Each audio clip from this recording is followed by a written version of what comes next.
ॐ नमो भगवते वासुदेवाय। सर्गस्थितिनिरोधार्थं कामाकाममयो हि यः तं कामं कामकामघ्नं कामाभावाय कामये। यत्कामिनी केलिकलापकुण्ठितः कामोऽप्यकामाभिमदो बभूवः। तं मानिनीमानदमानदं सदा श्रीमोहनं मोहनमानतोऽस्म्यहम्। यस्याङ्घ्रिपङ्कजपरागपरप्रभावात् भूत्वा कृतिमतां श्रुतिमाचरामि। तं सद्गुरुं सततसर्वसुखं सदग्रं वन्दे सदा विमलबोधघनं विचित्रम्। जय जय श्री राधारमण, जय जय नवल किशोर, जय गोपी चितचोर प्रभु, जय जय माखन चोर। श्री तुलसीदास जी के पद कमल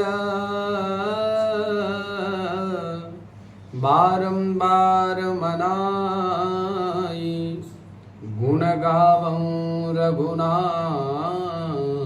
के, गुण गावं यदुनाथ के, हनुमत हो सहाय।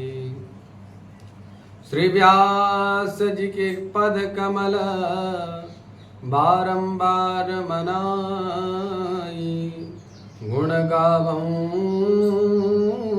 यदुनाथ के, हनुमत हो सहाय।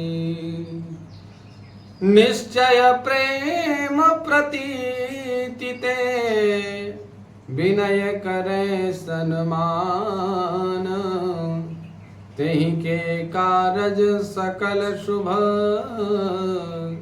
सिद्ध करें हनुमान। बोले वृंदावन विपिन बिहारी लाल की जय। मर्यादा पुरुषोत्तम रामलला सरकार की जय। पवन पुत्र हनुमान जी महाराज की जय। श्रीमद् भागवत महापुराण की जय। मित्रों, पूर्व दिवस में हम लोगों ने श्रवण किया था नारद जी की जब व्योमवाणी हुई, नारद जी से कहा गया कि एतदर्थम तो सत्कर्म सुरर्षे तुम समाचर। हे नारद जी महाराज, आप सत्कर्म करिए और उस सत्कर्म को किसी संत महापुरुष के द्वारा निर्दिष्ट किया जाएगा, ऐसे सत्कर्म को आपको करना है। नारद जी तत्क्षण वहीं से निकल करके इतस्ततः नाना प्रकार के तीर्थों में परिभ्रमण करते हुए संतों से मिले, लेकिन निरुत्तर ही रह गए। बेचारे उत्तर को प्राप्त नहीं कर पाए। वो सत्कर्म क्या है, किसी संत ने इस बात को स्पष्टतया नहीं बताया। तो विशालापुरी में इनके बड़े भैया सनक, सनंदन, सनातन, सनत कुमार, ये चारों बड़े भैया इनको मिले। उनसे इन्होंने अपनी समस्या का उपस्थापन किया। तब आगे नारद जी जो मूलभूत समस्या का उपस्थापन कर रहे हैं, अशरीर गिरोक्तम यत्तत् किं साधनमुच्यताम् अनुष्ठेयं कथं तावत् प्रब्रुवन्तु सविस्तरम्। नारद जी कहते हैं कि हे सनकादि भाइयों, अशरीर गिरोक्तम, बिना शरीर के जो वाणी अर्थात आकाशवाणी जो हुई है, उस आकाशवाणी ने जिस साधन को बताया है, उस अनुष्ठान को किस प्रकार से अनुष्ठित करना चाहिए, वह सब विस्तार से मुझे बताइए। भक्ति ज्ञान विरागाणाम सुखमुत्पद्यते कथम स्थापनम सर्ववर्णेषु प्रेम पूर्वं प्रयत्नतः। कहते हैं भक्ति ज्ञान वैराग्य को किस प्रकार से सुख प्राप्त होगा और सभी वर्णों में उनकी स्थापना कैसे संभव होगी, इस उपाय का निदान बताइए, इस उपाय को बताइए जिससे हमारा इष्ट कष्ट का निदान हो जाए। कुमाराः ऊचुः, तब सनकादियों ने उपाय बताना प्रारंभ किया। मा चिंतां कुरु देवर्षे हर्षं चित्ते समावह उपायः सुखसाध्योऽत्र वर्तते पूर्व एव ही। सनकादियों ने कहा, हे बड़े भैया, हे नारद छोटे अनुज, कहते हैं माँ चिंतां कुरु देवर्षे, हे देवर्षि नारद जी महाराज, आप चिंता मत करिए और हर्षं चित्ते समावह, और चित्त में प्रमुदित मना आनंदित होकर के आप विचरण करो। जिस समस्या का समाधान आप पूछ रहे हैं वो तो यूं चुटकियों में निपट जाएगा। अच्छा, उपायः सुख साध्योत्र, उपाय तो अत्यंत सुख साध्य है, अर्थात सुखेन साधितुम योग्यः, सुख पूर्वक साधित हो सकता है। वर्तते पूर्व एव ही, वो तो पूर्व में से उपाय है। पूर्व उपाय हम लोगों के द्वारा ये जाना गया है कि इससे अच्छा बेहतर उपाय भक्ति ज्ञान वैराग्य को पुष्ट करने के लिए नहीं है। क्या उपाय है? आगे नारद जी की प्रशंसा करने के उपरांत उपाय बताएंगे। अहो नारद धन्योषि भक्ति विरक्तानां शिरोमणि सदा श्री कृष्णदासानां अग्रणी योग भास्कर। हे नारद जी, आप धन्य हैं, आप विरक्तों के शिरोमणि हैं, सदा श्री कृष्ण के दासों में अग्रणी हैं, और आप उन अग्रणियों में भी योग भास्कर के समान हैं। त्वयि चित्रं न मंतव्यं भक्त्यर्थ मनुवर्तिनी घटते कृष्णदासस्य भक्ते संस्थापना सदा, भक्ते संस्थापना सदा। भगवान तो भक्त के लिए भक्ति की सम्यक स्थापना करना सदा उचित मानते ही हैं। आप जिस कार्य को कर रहे हैं वो सर्वोचित सर्वोपरि सर्वोत्कृष्ट है। अब ऋषिभिर्बहवो लोके पंथानः प्रकटीकृताः, ज्ञान वैराग्य और भक्ति को पुष्ट करने के लिए ऋषियों ने बहुत सारे मार्ग प्रकट किए हैं। श्रम साध्याश्च ते सर्वे प्रायः स्वर्ग फलप्रदाः, सभी जितने भी मार्ग उन्होंने बताए हैं वो सभी श्रम साध्य हैं। और हम आपको जो उपाय बताएंगे वो कैसा है? सुख साध्य। तो सुख साध्य उपाय बताएंगे और भक्ति ज्ञान वैराग्य को पुष्ट करने का उपाय बताएंगे। लेकिन अन्य आचार्यों ने, अन्य मनीषियों ने, अन्य ऋषियों ने जो उपाय बताए हैं वो सभी श्रम साध्य हैं और प्रायः अधिकतर स्वर्ग की प्राप्ति कराने वाले हैं। वैकुंठ साधकः पंथाः सतु गोप्यो हि वर्तते तस्योपदेष्टा पुरुषः प्रायः भाग्येन लभ्यते। अभी तक भगवान की प्राप्ति कराने वाला मार्ग जो है वो गुप्त ही रहा है। उसका उपदेष्टा, जो उपदेशक है पुरुष, वह भाग्य से ही संप्राप्त होता है। सत्कर्म तव निर्दिष्टम व्योम वाचा तु यत्पुरा तदुच्यते शृणुस्वाद्य स्थिर चित्तः प्रसन्न धीः। कहने सत्कर्म जो तुमको निर्देश किए हैं, सत्कर्म जो आकाशवाणी के द्वारा आपके लिए निर्दिष्ट किया गया है, उस सत्कर्म को आप सुनिए। कैसे? बोले प्रसन्न धीः, प्रसन्न मति होकर के और स्थिर चित्ता, चित्त को स्थिर करके प्रसन्न एकाग्र चित्त होकर के सुनिए। द्रव्य यज्ञास्तपो यज्ञाः योग यज्ञास्तथा परे स्वाध्याय ज्ञान यज्ञाश्च ते तो कर्म विसूचकाः। सूचकाः। नारद जी, द्रव्य यज्ञ से श्रेष्ठ तपोयज्ञ है, तपोयज्ञ से योग यज्ञ, योग यज्ञ से स्वाध्याय रूप ज्ञान यज्ञ, ये तो सब स्वर्ग आदि की प्राप्ति कराने वाले कर्म की ओर ही संकेत करते हैं। सत्कर्म सूचको नूनम ज्ञान यज्ञ स्मृतो बुधैः, शतु श्रीमद्भागवतालापः सतु गीतम सुकादिभिः। जिस आकाशवाणी ने जिस सत्कर्म के लिए आपको निर्देश किया है वो कोई अन्य नहीं, वह श्रीमद् भागवत का आलाप ही है। श्रीमद् भागवत महापुराण के श्रवण से ये संपूर्ण प्रकार के दोषों का शमन पूर्वक भक्ति ज्ञान वैराग्य पुष्ट होकर के आपके जीवन में आनंद का कलरव करते हैं। अब भक्ति ज्ञान विरागाणाम तद्घोषेण बलम महत्, व्रजिष्यन्ति द्वयोः कष्टम सुखम भक्तेर्भविष्यति। भक्ति ज्ञान वैराग्य को श्रीमद् भागवत महापुराण के घोष से निश्चित रूप से सुदृढ़ता प्राप्त होगी, वो पुष्ट होंगे, आनंदित होंगे। और व्रजिष्यति द्वयोः कष्टम, व्रज धातु का अधिकतर जहां जहां प्रयोग संप्राप्त होता है, जैसे यम प्रव्रजंत, शुकाचार्य जी महाराज घर से गए तो दोबारा फिर लौट के नहीं आए। इसी प्रकार से जो कष्ट होगा, ये जो कष्ट था, उस कष्ट का निवारण आत्यंतिक रूप से होगा।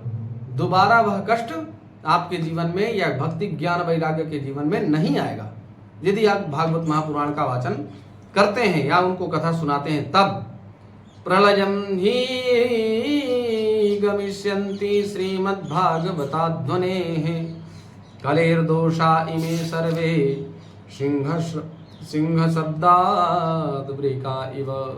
जिस प्रकार से सिंह की गर्जना से भेड़िया भाग जाता है, उसी प्रकार से श्रीमद् भागवत महापुराण के आलाप से निश्चित रूप से भक्ति ज्ञान वैराग्य की पुष्टता पूर्वक समस्त दोषों का नाश हो जाएगा। ज्ञान वैराग्य संयुक्ता भक्ति प्रेम रसावः, प्रतिज्ञेहं प्रतिजनम ततः क्रीडा करिष्यति। तब प्रेम रस को प्रवाहित करने वाली भक्ति ज्ञान और वैराग्य को साथ लेकर के घर और व्यक्ति के हृदय में क्रीड़ा करेंगी। नारद उवाच, नारद जी को बड़ा संशय हुआ। वेद वेदांत घोषैश्च गीता पाठैर प्रबोधितम, भक्ति ज्ञान विरागाणाम नोदतिष्ठत्रिकम यदा। मैंने महाराज वेद वेदांतों का उद्घोष किया, गीता का पारायण सुनाया, भक्ति ज्ञान वैराग्य किस प्रकार से स्वस्थ हों इसके लिए और भी अन्य अन्य उपायों को मैंने किया, तथापि ये तीनों नहीं जगे। और श्रीमद्भागवतालापात् कथम बोधमिष्यति, श्रीमद् भागवत महापुराण के आलाप से फिर यह कैसे स्वस्थ हो जाएंगे। तत्कथाशु तु वेदार्थः श्लोके श्लोके पदे पदे। श्रीमद् भागवत महापुराण में तो वेदार्थ निरूपित है। जब मैंने वेद ही सुना डाला है, मूल को सुना डाला, जैसे पत्ते पत्ते को सींचने की अपेक्षाकृत वृक्ष का मूल सींचा जाए तो वृक्ष सुपल्वित होता है, उसी प्रकार से श्रीमद् भागवत महापुराण ये वेदों का सार है और मूल है वेद। तो जब हमने वेद को सुना दिया, वेद वेदांतों का उद्घोष कर दिया, तब इनकी निद्रा नहीं गई, तो इस वेदार्थ से किस प्रकार से इनकी निद्रा का क्षय होगा। चिंतन्तु संशयं हीनं भवन्तो मूढदर्शनाः, विलम्बो नात्र कर्तव्यः शरणागत वत्सलाः। आप लोग चूंकि शरणागत वत्सल हैं, इसलिए मेरा यह संदेह दूर करिए, यहाँ विलंब मत करिए। मैं आपके चरणों में यह निवेदन करता हूँ। ऐसा नारद जी ने कहा। कुमाराः ऊचुः, तब कुमारों ने कहा, वेदोपनिषदां सारा जाता भागवती कथा, अत्युत्तमा ततो भाति पृथक् भूता फलाकृति। श्रीमद् भागवत की कथा वेद और उपनिषदों के सार से बनी है, ये बात सत्य कह रहे हैं। इसलिए उनसे अलग उनकी फल रूपा होने के कारण बड़ी उत्तम जानी पड़ती है। वेद रूपी वृक्ष का सुपक्व फल है यह श्रीमद् भागवत महापुराण। आमूलाग्रम रसस्तिष्ठन् नास्ते नास्वाद्यते यथा सबूयः संप्रथक् भूतः फले विश्व मनोहरः। जिस प्रकार से वृक्ष की जड़ से लेकर के शाखा पर्यंत रस उसमें व्याप्त होता है, किंतु इस स्थिति का आस्वादन नहीं किया। जैसे आम का वृक्ष है, आम के वृक्ष में पक्व फल आपको मिला, तो अब हम पक्व फल का रसास्वादन करने के बाद यह विचार करें कि जब फल इतना मीठा है तो इसका वृक्ष कितना मीठा नहीं होगा। तो क्या जो फल में हमें रसानुभूति हुई वो वृक्ष में होगी? नहीं होगी। दूसरा उदाहरण देते हैं, यथा दुग्धे स्थितम सर्पिर्न स्वादायोपकल्पते पृथक् भूतम हि तद्गव्यम देवानां रसवर्धनम। जैसे दूध से ही दही बनता है, दही से ही घी बनता है, लेकिन जो काम दही करता है, घी करता है, दूध से बढ़िया बढ़िया मिठाई बन रही हो और कोई कहे भैया 1 किलो मिठाई घी से भी बना लो, तो क्या बन पाएंगी? या कहीं बढ़िया देसी घी से पूड़ियाँ निकाली जा रही हो और आप घी जैसे ही खत्म होने की स्थिति में हो तो आप कहने लगे कि कुछ पूड़ियाँ दूध से निकाल लीजिए, तो क्या वो पूड़ियाँ दूध से निकलेंगी? नहीं निकलेंगी। तीसरा उदाहरण देते हैं, इक्षुणामपि मध्यांतं शर्करा व्याप्य तिष्ठति पृथक् भूता च सामिष्टा तथा भागवती कथा। इक्षु गन्ने के रस से ही शक्कर बनती है, लेकिन जो मिष्ठान्न शक्कर से बने वो आज तक गन्ने के रस से नहीं बन पाए। इस प्रकार के विविध उदाहरणों से जब सनकादियों ने नारद जी को समझाया तो नारद जी के बात जैसे समझ में आ गई। इदं भागवतम नाम पुराणम ब्रह्म संहितम भक्ति ज्ञान विरागाणां स्थापनाय प्रकाशितम। यह भागवत महापुराण वेदों के समान ही है और भक्ति ज्ञान वैरागाणां स्थापनाय प्रकाशितम। भक्ति ज्ञान वैराग्य इनकी प्रतिष्ठापना के लिए ही यह श्रीमद् भागवत महापुराण प्रकट किया गया है। वेदांत वेद सुस्नाते गीतया अपि कर्तरि परितापवति प्यासे मुह्यते ज्ञान सागरे। अब कहते हैं कि पूर्व काल में जिस समय वेद वेदांत के पारगामी और गीता की भी रचना करने वाले भगवान वेदव्यास खिन्न होकर के अज्ञान समुद्र में गोते लगा रहे थे, तब नारद जी ने व्यास जी को, या आपने ही नारद जी व्यास जी के कष्ट को दूर किया था। इसी प्रकार से वो भी खिन्न मना बैठे हुए थे, भक्ति ज्ञान वैराग्य रहित थे। पुनः उनमें श्रीमद् भागवत महापुराण की कथा सुनाने से पुनः भक्ति का ज्ञान वैराग्य का बीजारोपण हुआ और वृक्ष अंकुरित हो उठा। तब भागवत के रूप में यह परिणित हुआ। तदा त्वया पुरा प्रोक्तम चतुश्लोक समन्वितम तदा तदीय श्रवणात् सद्यो निर्बाधो वादरायणः। उस समय आपने ही 4 श्लोकों के माध्यम से व्यास जी को उपदेशित किया था। तब व्यास जी के जो खिन्न मन था वह प्रसन्न मन हो गया था। तत्र ते विस्मयः केन यतः प्रश्न करो भवान श्रीमद्भागवतम श्राव्यम शोक दुख विनाशनम। आप फिर इसमें शोक क्यों कर रहे हैं? और आप विस्मय मत करिए, शोक मत करिए, और जो आपने प्रश्न किया है उसका समाधान यही है। भागवत का श्रवण करने मात्र से ही, वाचन करने मात्र से ही संपूर्ण प्रकार के दुखों का समोन्मूलन हो जाता है। नारद उवाच, नारद जी कहते हैं, यद्दर्शनं च विनिहन्त्य शुभानि सद्यः श्रेयस्तनोति भवदुःखदवार्दितानां निःशेषशेषमुखगीतकथैकपानाः प्रेम प्रकाशकृतये शरणं गतोऽस्मि। नारद जी ने कहा, हे महानुभावों, सनकादि भाइयों, आपका दर्शन जीव के संपूर्ण पापों को तत्काल नष्ट कर देता है और जो समुद्र दुख रूप दावानल से तपे हुए हैं उन पर शीघ्र ही शांति की वर्षा करता है। आप निरंतर शेष जी के सहस्त्र मुखों से गाए हुए भगवत कथामृत का ही पान करते रहते हैं। मैं प्रेम लक्षणा भक्ति का प्रकाश करने के उद्देश्य से आपकी शरण लेता हूँ। भाग्योदयेन